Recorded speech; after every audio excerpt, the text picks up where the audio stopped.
Hello，大家好，我係春露。經營金碧匯彩娛樂場嘅匯彩控股1180公佈今年上半年嘅業績唔錯嘅噃，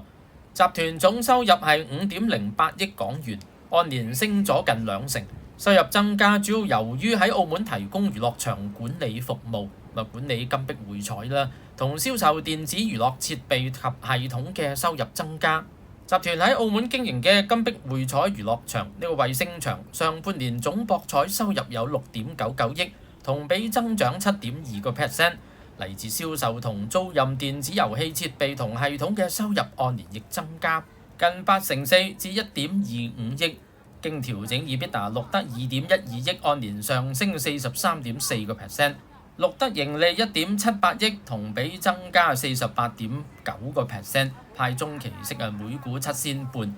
上年同期派5仙，話派息都增長50%啦嚇。嗱，冇睇佢 size 唔算好大，賺錢都成億8銀，澳博嗰邊仲蝕緊億8銀，不過咧公司又唔同啦，澳博個負擔好大嘅。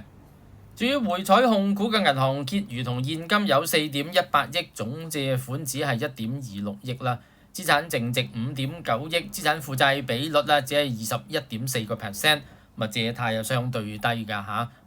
比較健康。上半年嘅業績唔錯，匯彩主席兼董事總經理陳哲就話，集團銳意透過策略性投資喺創新科技同開發先進電子娛樂設備及系統，專注喺娛樂場中場市場嘅策略方向已經卓有成效。但係佢亦話咧，公司今年6月9號接獲澳娛綜合嘅通知啦，